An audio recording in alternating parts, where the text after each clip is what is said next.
నమస్తే BRK business bus కార్యక్రమానికి స్వాగతం. నేను పద్మ. ప్రపంచవ్యాప్తంగా ఆర్థిక వ్యాపార రంగాల్లో చోటు చేసుకుంటున్న తాజా పరిణామాలు, వాటి విశ్లేషణతో మీ ముందుకైతే వస్తున్నాం.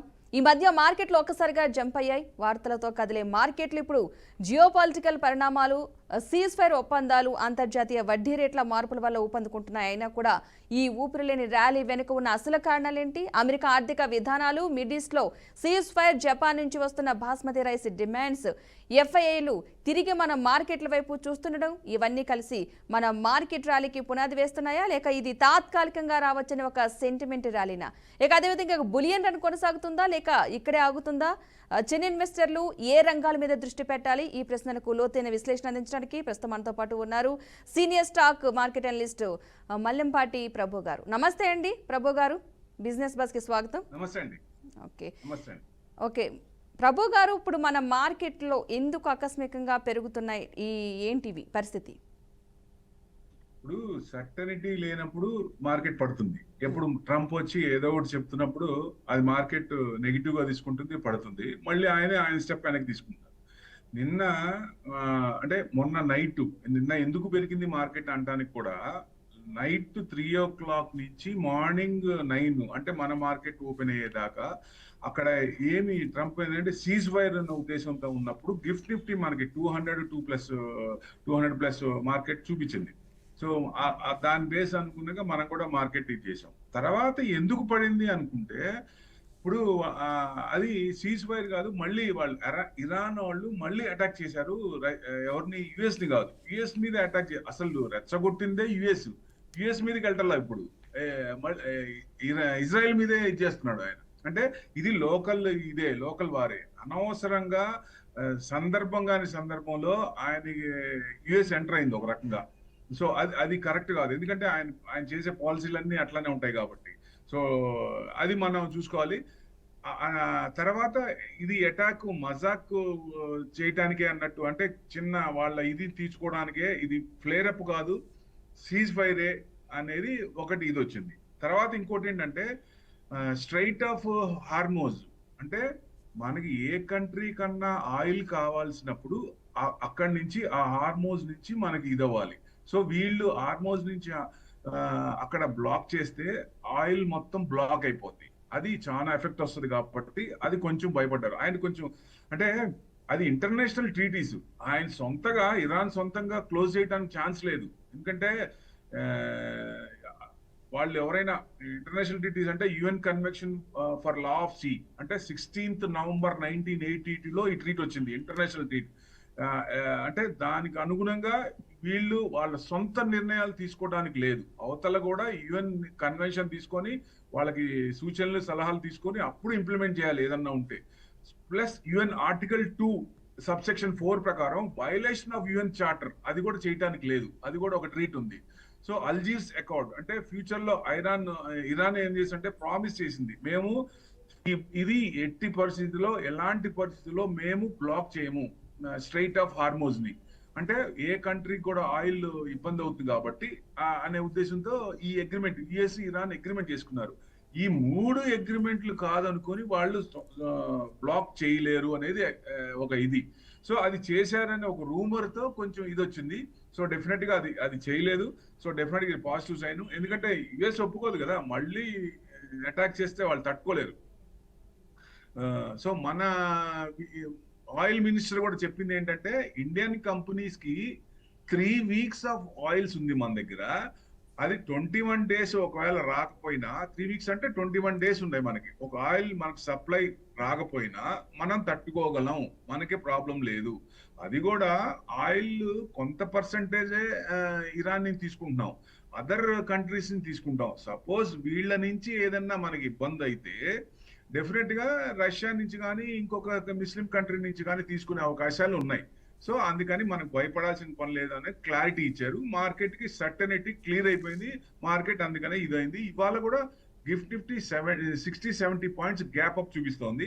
మనం కూడా ఇవాళ ప్లస్ ఏ ఉండొచ్చు, ఎందుకంటే మన మ్యాక్రోస్ అన్ని పాజిటివ్ ఉన్నాయండి, ఏం డౌట్ లేదు. సో డెఫినెట్ గా మెయిన్, ఎందుకంటే రైస్ దాంట్లో కూడా జపాన్ మనల్ని ఇప్పుడు అర్థిస్తోంది. వాళ్ళకి అప్పుడు హిరోషిమా బాంబు తర్వాత చాలా ఇబ్బంది పడి తర్వాత తేరుకొని చాలా సంవత్సరాలు వాళ్ళు బాగా ఫ్లరిష్ అయ్యి ఇప్పుడు మళ్ళీ డౌన్ గ్రేడ్ అవుతున్నారు. సో వాళ్ళకి ఇప్పుడు ఫుడ్ గ్రెయిన్స్ కావాలి, మనల్ని అడుగుతున్నారు. అంటే మన దగ్గర total 90% of basmati rice, non basmati rice India దగ్గరే ఉన్నాయి. సో అది మనకి పాజిటివ్ పాయింట్. దౌత్యపరంగా ఇప్పుడు మన ప్రైమ్ మినిస్టర్ దాన్ని మనకు అనుకూలంగా మలుస్తున్నారు. డెఫినెట్ గా ఇదివరకు మన ఇండియా ఎక్కడికి వెళ్ళినా ఒక రెడ్ కార్పెట్ ఉండేది కాదు. ఇప్పుడు ఏ కంట్రీకి వెళ్ళినా మన ప్రైమ్ మినిస్టర్ రెడ్ కార్పెట్ వేస్తున్నారంటే అర్థమవుతుంది. సో ఇండియా అనేది ఏంటో అనేది ప్రతి ఒక్కరికి అర్థమవుతుంది. కాబట్టి డెఫినెట్ గా ఈ పాలసీలు కరెక్ట్ గా ఉన్నాయి. సో మనకి ఇన్వెస్టర్ గా మనం ఎలా చూడాలి అంటే మనకి స్టేబుల్ గవర్నమెంట్ కావాలి. అంటే కంటిన్యూస్ గా పాలసీలు బాగుండాలి, పిఎల్ఐ స్కీమ్స్ బాగుండాలి, మ్యాక్రోస్ బాగుండాలి, ఇన్ఫ్లేషన్ కంట్రోల్లో ఉన్నాయి, అన్ని మనకి పాజిటివ్ ఉన్నాయి. సో మనకి ఏమి భయం లేదు. డెఫినెట్ గా మన మార్కెట్ చిన్నగా ఆల్ టైమ్ హైకి వెళ్లే అవకాశాలే ఎక్కువ ఉన్నాయి. సో అంటే ఈ కంటిన్యూస్ గా పోదు కాబట్టి మధ్యలో ఇంకా ట్రంప్ కొత్తది తేడు అనేది సమస్య లేదు. ఎందుకంటే ఎనీథింగ్ కెన్ కమ్ అప్. ఎప్పుడైనా సరే మధ్యలో ఇంకోటి కూడా తేవచ్చు, ఏదో ఒకటి ఇష్యూ తేవచ్చు. చూస్తూనే ఉన్నాం ఈ 4 ఏళ్ళు ఓ రకంగా మనల్ని ఇబ్బంది పెడుతూనే ఉంటాడు. మన ప్రైమ్ మినిస్టర్ గాని ఇండియాకి మంచి దోస్త్ అని ఇప్పుడు మన వాళ్ళ మీదే ఆధారపడ్డారు. సర్వీసెస్ మొత్తం ఐటీలో టాప్ పొజిషన్స్ లో కూడా మన వాళ్ళే ఉన్నారు. అది తెలిసి కూడా ఆయన ఇబ్బంది పెడుతున్నాడు. సో డెఫినెట్ గా ఈ 4 సంవత్సరాలు కూడా మనం అంటే ఎంఎస్ చేయడానికి కానీ పిల్లలు కానీ వెళ్ళినప్పుడు కూడా సోషల్ మీడియాలో కానీ సోషల్ పోస్టులు కానీ ఇట్లాంటిది యుఎస్ గురించి కానీ ట్రంప్ గురించి కానీ ఎగెనెస్ట్ గా చేయకుండా ఉంటే ఇబ్బంది లేదు. కానీ ఎవరైనా చిన్న కామెంట్ చేసినా చిన్న యాక్షన్ చేసినా వెనక్కి పంపించేస్తున్నాడు. సో ఇది ఆయనకి ఎవరు బద్ధ శత్రువులు ఉండరు, బద్ధ మిత్రులు ఉండరు. ఎవరు ఆయన స్వలాభమే ముఖ్యం, ఆయన ఆర్మ్స్ అమ్ముకోవటమే ముఖ్యం. ఫస్ట్ నుంచి కూడా మన ట్రాక్ రికార్డ్ చూస్తే యుఎస్ది గోడ మీద పిల్లే. సో డెఫినెట్ గా వాళ్ళు ఎవరికో ఒకరికి గిల్లి కజ్జాలు పెట్టి వాళ్ళ ఆర్మ్స్ అమ్ముకుంటారు. ఇదే పందా వాళ్ళది. సో డెఫినెట్ గా అది మనం ఇది చేసుకోవాలి. కాకపోతే ఇంట్రాడే వాళ్ళకి మంచి సూచన ఏంటంటే ట్రంప్ ని ఫాలో అవుతే కొంచెం ప్రాఫిట్లు వచ్చే అవకాశాలు ఉంటాయి. అది సద్వినియోగం చేసుకోమంటా నేను. సో ఎందుకంటే 3 days అప్ 3 days డౌన్ అట్లా ఉంది కదా. 1 day అప్ నుంచి నెక్స్ట్ డే డౌన్ గానీ 500 points మోర్ దెన్ నిఫ్టీ ఉంది. అంత వాలటాలిటీ ఇండెక్స్ ఎప్పుడు లేదు. కానీ మార్కెట్ రేంజ్ బౌండ్ వచ్చేసి 24,500 నుంచి 25,200 రేంజ్ లోనే ఉంటుంది. But with huge volatility. ఏ సంవత్సరం కూడా ఎంత ముందు బ్యాక్ ఇయర్స్ ఎప్పుడు లేదు. ఒక రకంగా ట్రంప్ ని he is the manipulator of the market అనుకోవచ్చు. ఎందుకంటే ఫస్ట్ మీకు 90 days మీకు గుర్తుందో లేదో 90 days ఇది ఉంది ఆపుతామన్నారు. తర్వాత 90 days ఛాన్స్ లేదు, ఇమీడియట్ గా ట్యాక్స్ కట్టాల్సిందే అన్నాడు. అంటే ఎప్పుడు తీసుకుంటాడో నిర్ణయం, ఎప్పుడు వెనక్కి వస్తాడో తెలియదు. అది విలేకరులు అడిగిన ప్రశ్నకి ఆయన ఏమంటాడు, ఇది స్ట్రాటజీ అండి అని అంటారు వాళ్ళ మంత్రి, కేబినెట్ లో ఒక మంత్రి. అంటే ఏం స్ట్రాటజీ అంటే జనాలు సొమ్ముతో ఆడుకుంటారా, అంత వాలిటాలిటీ చేస్తారా? ఎందుకంటే గ్యాప్ అప్ అయిన చోట గ్యాప్ డౌన్ అవుతుంది, గ్యాప్ డౌన్ చోట గ్యాప్ అప్ అవుతుంది. అంటే ట్రేడర్స్ ఎంత ఇబ్బంది పడతారు, ఎంత డబ్బులు పోగొట్టుకుంటారు. అంటే జనాలు సొమ్ముతో ఆడుకుంటారా? మేము అంటే ఆయన ఒక రకంగా ఒక కేసు కూడా ఉంది ట్రంప్ మీద, మ్యానిపులేటర్ అనేది. కాకపోతే పవర్ లో ఉన్నారు కాబట్టి అవి బయటికి రావు. రేపు పవర్ దిగినప్పుడు అవి బయటకు వస్తాయి. సో డెఫినెట్ గా మనం ఏంటంటే దీన్ని సద్వినియోగం చేసుకోవాలంటే ఇన్వెస్టర్స్ తో పాటు ట్రేడర్స్ కూడా దాన్ని సద్వినియోగం చేసుకోవచ్చు. ఎలా అంటే ట్రంప్ ను ఫాలో అవ్వచ్చు. మళ్ళీ కొత్తది ఏదైనా తెచ్చినప్పుడు మార్కెట్ పడే ఛాన్స్ ఉంటుంది. పడినప్పుడు దాన్ని మనం మంచి స్క్రిప్ట్సో లేకపోతే పుట్ ఆప్షనో కాల్ ఆప్షనో చూసి దానికి అనుగుణంగా, ఎందుకంటే రేంజ్ బౌండ్ అనుకున్నాం కదండి, 24,500 to 25,200 పైకి వెళ్ళినప్పుడేమో అక్కడి నుంచి అక్కడ దాకా టచ్ అయ్యి కిందకి వస్తుంది. సో నిన్న కూడా 25,200 అబోవ్కి వెళ్ళి మళ్ళీ కిందకి వచ్చింది. ఆల్ ఆఫ్ ఎ సడన్ పడిపోయింది. అంటే మళ్ళీ ఇరాన్ మళ్ళీ అటాక్ చేస్తోంది అని హార్మూజ్ ని, స్ట్రైట్ ఆఫ్ హార్మూజ్ ని క్లోజ్ చేశారు. కొన్ని కంట్రీస్ ఆయిల్ రాదు, డిపెండెన్స్ ఆయిల్ మీదే కదా ఎక్కువ కంట్రీస్. ఇది ఇలా న్యూస్ ఉంటది కాబట్టి దీని ప్రకారం కొంచెం డౌన్ అయింది. ప్రభు గారు కాలర్ ఉన్నారు, తీసుకుని కంటిన్యూ చేద్దాం. కృష్ణా జిల్లా నుంచి సాయిబాబు గారు. నమస్తే అండి సాయిబాబు గారు, మాట్లాడండి ప్రభు గారితో. నమస్తే మేడం. నమస్తే అండి సార్. నమస్తే సార్, చెప్పండి సార్. సార్ చెప్పండి సార్. సాయిబాబు గారు మీరు టీవీ చూసి మాట్లాడొద్దు, టీవీ సౌండ్ తగ్గించేసి డైరెక్ట్ మాట్లాడండి ఫోన్ లో. ఓకే మేడం, టీవీ చూడలేదు మేడం. ఓకే, వాయిస్ రిపీట్ వస్తుంది, ఒకసారి మాట్లాడండి. మాది కృష్ణా జిల్లా నాగాలంక అండి. యాక్చువల్గా సార్ చెప్పండి సార్, మాట్లాడండి, కంటిన్యూ మాట్లాడండి. మీరు మాట్లాడేది వినపడుతుంది, మాట్లాడండి సార్. సార్ సార్ చెప్పండి సార్. హలో సార్, చెప్పండి చెప్పండి. చెప్పండి. బంగారం ధరలు నేటికి పెరుగుతా ఉన్నాయి, తగ్గుతా ఉన్నాయి. దాని మీద ఎలా ఇన్వెస్ట్ చేయొచ్చా, ఎలా ఏంటి అని దాని గురించి సార్ని అది ఎంతవరకు తగ్గిద్ది అనే దానికోసం మేడం.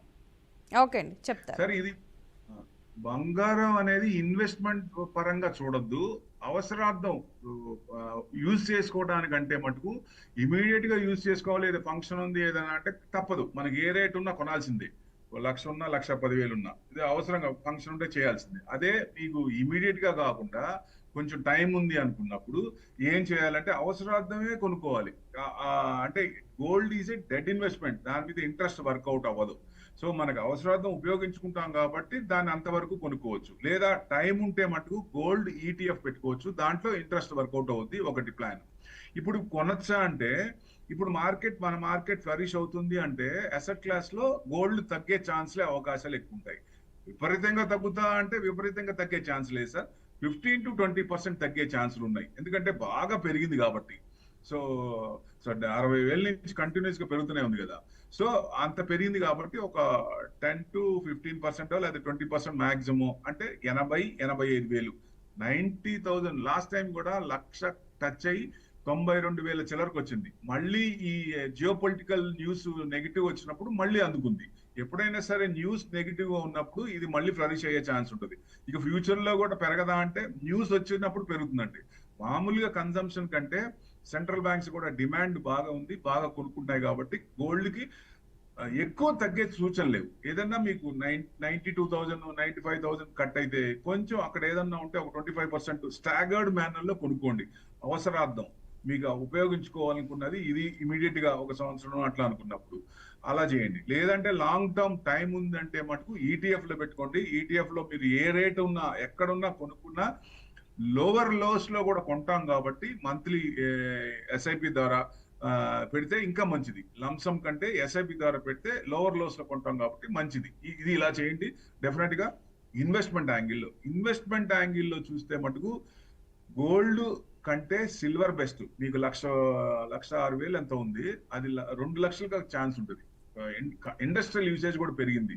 సో డెఫినెట్ గా ఇన్వెస్ట్మెంట్ యాంగిల్లో చూస్తే దయచేసి గోల్డ్ కంటే సిల్వర్కి వెళ్ళండి.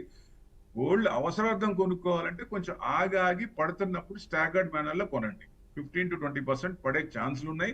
మన మార్కెట్ ఆల్ టైమ్ హై దాటిందంటే అక్కడ గోల్డ్ తగ్గే ఛాన్స్ ఉంటుంది. నిన్న కూడా మనకి 2,000 దాకా తగ్గింది.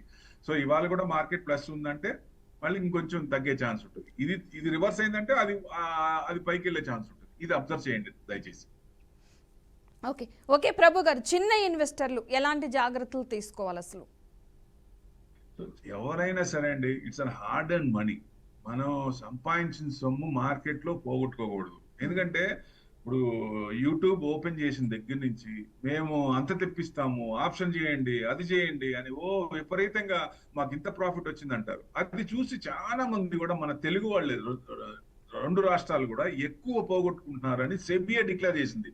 That too from Hyderabad people are more losing money in options అంటారు. ఎందుకు పోగొట్టుకోవాలా? ఇప్పుడు మన సంపాదించిన సొమ్ము ఎందుకు పోగొట్టుకోవాలా? ఈక్విటీలో పెట్టి ఇన్వెస్ట్మెంట్ పెట్టి మీకు అక్కడ ఏదైనా ప్రాఫిట్ వస్తే ఆ ప్రాఫిట్ మీద ట్రైల్ చేయండి, అది పోయినా పర్వాలేదు. సో హార్డ్ అండ్ మనీ పోకూడదు అనుకున్నప్పుడు మటుకు ఇది ట్రేడింగ్ అనేది ఆపేసేయాలా ఎట్టి పరిస్థితిలో. ట్రేడింగ్ కూడా ఒక అవకాశం. ఇప్పుడు ట్రంప్ ను ఫాలో అవ్వమని అంటున్నాం కదా, బాగా పడింది, అక్కడ కాల్ ఆప్షన్ తీసుకోవచ్చు. అంటే మొన్న ఫ్రైడే కాల్ ఆప్షన్ తీసుకున్నాం అనుకోండి, మండే 150 పాయింట్స్ పడటం కొంచెం ఆగింది. నిన్న చూశారు కదా ఎట్లుందో. సో అట్లా అంటే 1-2 days ఆయన న్యూస్ ని బట్టి అలా చేయొచ్చు. లేదా ఇన్వెస్ట్మెంట్ యాంగిల్లో చూసుకొని ఫండమెంటల్స్ ఉన్న కంపెనీస్, ఎందుకంటే ఏ కంపెనీ అయినా ఏ ప్రొడక్ట్ అయినా లాంగ్ టర్మ్ లో మంచి గ్రోత్ ఉన్నది. ఇప్పుడు చిన్నప్పటి నుంచి మనం మన చుట్టూతో మనం ఉపయోగించే ప్రొడక్ట్స్ చాలండి మనకి అవగాహన అవడానికి. ఎందుకంటే ఎవరో వచ్చి ఏం చెప్పక్కర్లా. కాల్గేట్ మనం చిన్నప్పటి నుంచి వాడుతున్నామా, ఎఫ్ఎంసీజీలో ఉన్న ప్రోడక్ట్ అయినా అట్లా మనం ఏదైతే ఉపయోగిస్తున్నామో ఆ కంపెనీ లిస్ట్ అవుతుందా లేదా అలా చూస్తే 9 సెక్టార్ మన తెలుగు నవరత్నాల ప్రకారం సెంటిమెంట్ ఉంటుంది కదా, ఆ 9 సెక్టార్ల నుంచి ఒక్కొక్క కంపెనీ తీసుకున్నా ఆ కంపెనీలో పడినప్పుడల్లా మనం ఇన్వెస్ట్మెంట్ చేస్తే మార్కెట్ ఎప్పుడు పడుతుందా అని కొంత డబ్బు, క్యాష్ ఈజ్ ద కింగ్. ఎవరి దగ్గర అయితే క్యాష్ ఉందో వాళ్ళు కింగ్ అవుతారు. ఎందుకంటే మార్కెట్ పడినప్పుడు మళ్ళీ యావరేజ్ చేసుకోవడానికి మంచి ఛాన్స్ దొరుకుతాయి కాబట్టి. మామూలుగా పెరిగిన దానికంటే పడినప్పుడు కొంటే ఎక్కువ ప్రాఫిట్స్ వచ్చే కాంపౌండ్ ఇంట్రెస్ట్ ఎక్కువ ఇది అవుతుంది. సో డెఫినెట్ గా అది మనకి వర్కౌట్ అవుతుంది. ఎవరైనా సరే ఇదే పని చేయాలి. ఫండమెంటల్స్ ఉన్నాయి, సేల్స్ బాగుందా, గ్రోత్ ఉందా, కంపెనీ ఎబిటా బాగుందా, మార్జిన్స్ పెరుగుతున్నాయా, ప్రాఫిట్స్ ఏమన్నా తగ్గుతున్నాయా పెరుగుతున్నాయా, ఇయర్ ఆన్ ఇయర్ ప్రాఫిట్స్ పెరుగుతున్నాయా, quarter on quarter, plus last 5 years result ఎలా ఉంది, ఆ ప్రోడక్ట్ మార్కెట్ లో డిమాండ్ ఎలా ఉంది. సో డెఫినెట్ గా ఇవన్నీ చూసుకుంటే మంచి అవకాశం అండి ఇది. ఎవరైనా సరే ఈక్విటీ తప్ప నో అదర్ సొల్యూషన్. ఇంకెక్కడ ఇప్పుడు అసెట్ క్లాస్ లో ల్యాండ్ ఉంది, అందరూ ల్యాండ్ కొంటారా? కొనలేరు. కొనాలంటే అంత డబ్బు ఉండాలి కదా, కొనలేరు. సపోజ్ నా దగ్గర 5 లక్షలే ఉంది, నేను 5 లక్షలు ఏం చేయాలా? ల్యాండ్ కొనలేదు. సో ఆల్టర్నేట్ ఎక్కడ పెట్టాలా? సబ్ బ్యాంకుల్లో పెట్టుకోవాలి. బ్యాంకులు ఇంట్రెస్ట్ ఇప్పుడే కొంచెం పెరుగుతున్నాయి కానీ 6 to 7% వస్తున్నాయి. అది మనకు వర్కౌట్ అవుతుందా? అవ్వవు. ప్లస్ అపార్ట్మెంట్ కొన్నాం, అపార్ట్మెంట్ కొన్ని దాని మీద రెంట్ తో వర్కౌట్ అవుతుందా లాంగ్ టర్మ్ లో? అది అపార్ట్మెంట్ ఎప్రిషియేట్ అయితే ఓకే, బట్ రెంట్ అంత రాదు కదా. సో ఇంట్రెస్ట్ అనేది ఎక్కువ రాదు. సో ఇంట్రెస్ట్ ఎక్కువ రావాలంటే ఒక్క ఫైనాన్షియల్ ప్లానింగ్ పెట్టుకొని ఈక్విటీ మార్కెట్ తప్ప వేరేది లేదు.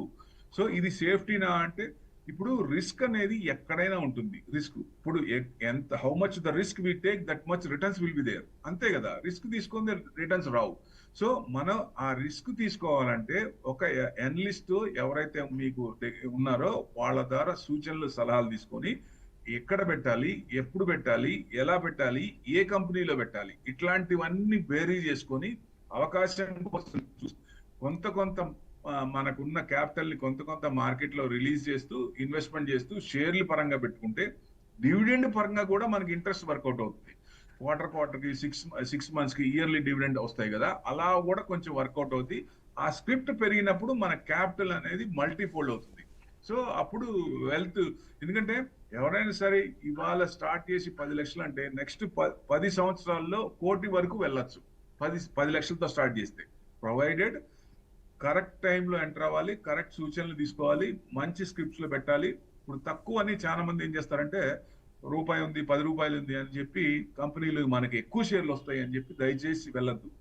ఆ షేర్లు ఎక్కువ కాదు కావాల్సింది, మనకి క్యాపిటల్ ప్రొడక్షన్ ఎక్కువ కావాలి, ఎక్కువ ఉండాలి. ఎందుకంటే మార్కెట్ పడినా మనకి మార్కెట్ అనుగుణంగా పడింది కాబట్టి, మరి విపరీతంగా పడితే పడిన తర్వాత ఆ కంపెనీలో మళ్ళీ లేసే ఇది కూడా ఉండదు, కొన్ని అలా పోతూనే ఉంటాయి, లిస్ట్ కూడా కావు. అట్లా మన క్యాపిటల్ కూడా ఎరోజన్ అవుతుంది. సో అట్లాంటి వాటిల్లో పెట్టకుండా జనరల్ గా మిడ్ క్యాప్ సెలెక్షన్ బెస్ట్ అండి. మిడ్ క్యాప్ ఎందుకంటే over a period it will become a large cap. Small cap అనుకోండి, అవి కూడా రిటర్న్స్ ఎక్కువ ఇస్తాయి, బట్ టైం ఎక్కువ తీసుకుంటుంది. సో ఈ మిడ్ క్యాప్ లో అనేది తొందరగా వస్తుంది కాబట్టి మన క్యాపిటల్ అనేది short term, mid term, long term. Short term కి 5 to 10% ఎగ్జిట్ కావాలి, మిడ్ టర్మ్ కి 10 to 20% ఎగ్జిట్ కావాలి, లాంగ్ టర్మ్ అంటే మల్టీ బ్యాగర్. ఒక్క మల్టీ బ్యాగర్ చాలు ఎవరికైనా సరే ఇది డబ్బులు ఇవ్వడానికి, మిలియనేర్ అవ్వడానికి. సో ఇలాంటివన్నీ ఉంటాయి కాబట్టి ఎక్కువ మంది ఏం చేస్తామంటే ఇది షేర్ మార్కెట్ పలానా ఆయన పోగొట్టుకున్నాడు అంటే, వాట్ హీ డిడ్, ఏం చేశాడు ఆయన మార్కెట్ లో? ఏం చేశాడు? ట్రేడింగ్ చేశాడు. ఎక్కువ ట్రేడ్ చేసి తొందరగా నాకు డబ్బులు రావాలనే ఉద్దేశంతో అత్యుత్సాహంతో డబ్బులు పోగొట్టుకున్నారు. అంటే అవతల వాళ్ళు ఏం చూశారు, ఏ పద్ధతిలో చూసి చేశారు అని చేస్తే మనకు తెలిసిపోద్ది అది కరెక్ట్. ఎందుకంటే మనం స్టడీ చేయకుండా ఆయన పోగొట్టుకున్నాడు, మనకు కూడా ఇదే పోతుంది, మనకు డబ్బులు పెడితే పోతాయి అనే భయం ఉంటది. అస్సలు భయపడాల్సిన పని లేదు. వరల్డ్ మొత్తం ఇండియా సైడే చూస్తోంది. We are very strong. మ్యాక్రోస్ ప్రకారంగా చూసుకుంటే ఏ రకంగా ఇన్ఫ్లేషన్, జీడిపి అన్ని కంట్రోల్లో ఉన్నాయి. సో స్టేబుల్ గవర్నమెంట్, పాలసీలు బాగున్నాయి, పిఎల్ఏ స్కీమ్ కింద ఎన్నో కంపెనీలు బెనిఫిట్ అవుతున్నాయి. సో ఇవన్నీ పాజిటివ్స్ ఉన్నాయి కాబట్టి బాస్మతి రైస్ వేరే కంట్రీ జపాన్ కూడా మన మీద ఆధారపడింది. ఇరాన్ కూడా 20% మనం బాస్మతి, నాన్ బాస్మతి రైస్ పంపిస్తాం. అంటే ఇంకా అర్థం చేసుకోండి మనం ఎంత స్ట్రాంగ్ ఉన్నాం. కాకపోతే మనకి మనీ డిస్ట్రిబ్యూషన్ అనేది ఫార్మర్ దాకా వెళ్ళట్లేదు. గవర్నమెంట్ ఆ పాలసీలు తీసుకొచ్చి ఫార్మర్ కూడా బెనిఫిట్ అయ్యేటట్టు చూడాలి. అప్పుడు ఏంటంటే గ్రోత్ అనేది టాప్ 10% లోనే కాకుండా టోటల్ అందరికి డిస్ట్రిబ్యూట్ అయినప్పుడు కంట్రీ కూడా డెవలప్ అవుతుంది, అది జనాలతో పాటు. అది చెయ్యాలి. సో ఇప్పుడు ఎగ్జాంపుల్ కూడా చూడండి, క్రూడ్ మనం పెరుగుతున్నప్పుడు పెంచాం, ఆయిల్ పెంచాం, 100 రూపాయల దాకా వచ్చాం. బట్ తగ్గుతున్నప్పుడు ఎందుకు తగ్గారు? తగ్గించాలి కదా. ఇప్పుడు ఇన్కమ్ ట్యాక్స్ లో 12 లక్షల నుంచి 15 లక్షలు అన్న ఏదైనా బెనిఫిట్ ఇస్తే ఉపయోగం ఎంతమంది ఉంటారు, ఎంత వర్గం, ఎంత పర్సెంటేజ్ ఉంటారు? అదే మీకు క్రూడ్ ఆయిల్ తగ్గిస్తే, పెట్రోల్ తగ్గిస్తే ప్రతి ఒక్కళ్ళు సామాన్యుడి దగ్గర నుంచి పైన రిలయన్స్ అంబానీ దాకా ఎవరైనా కొనాల్సిందేగా, పెట్రోల్ కొనాల్సిందేగా. అప్పుడే డబ్బులు మిగులుతాయి కదా.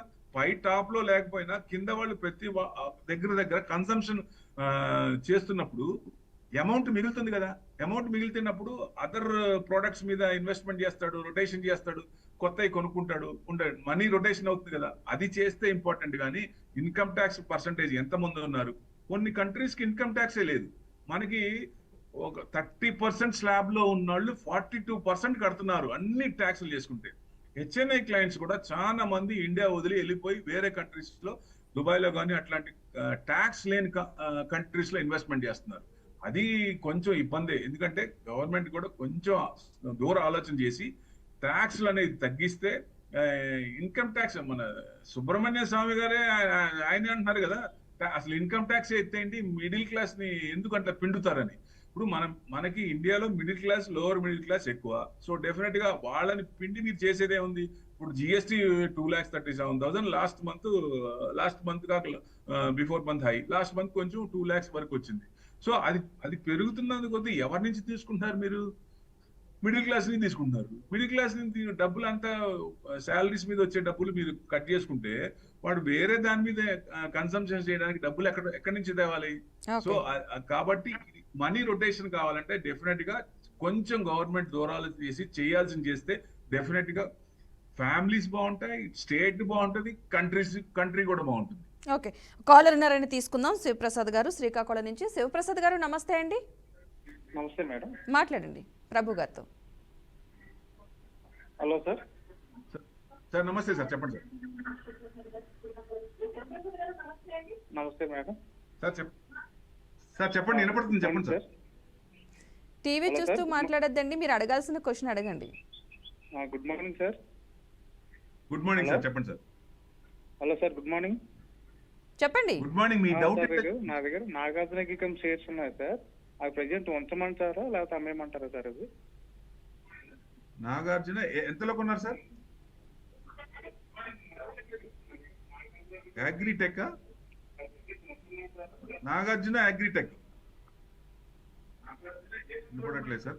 సార్ మీరు చెప్పేది నాగార్జున అగ్రిటెక్ అయితే 75 రూపీస్ అదేనా? 202. అవును సార్. ఓకే. సో అంటే కొంచెం అంటే మనకి వానలు రావాల్సిన టైం కంటే ముందు వచ్చినాయి. ఒక రకంగా ముందు వచ్చి ఇబ్బంది పడుతున్నాయి. కరెక్ట్ టైంకి వస్తే బాగుండేమో అనిపిస్తుంది. ఒక రకంగా తొలకరి జల్లు ముందే పలకరింపు అన్నట్టు ముందే వచ్చినా కానీ ఇంకా మనకి వేడి ఎండ తీవ్రత తగ్గలేదు. సో డెఫినెట్ గా కొంచెం వర్షాలు అనేది కొంచెం మళ్ళీ లేట్ అవుతున్నట్టే లెక్క. సో అగ్రిటెక్ అని దాన్ని బట్టి ఐఎండి చెప్పింది ముందే వచ్చింది కానీ దానికి ఉపయోగం లేకుండా పోయింది.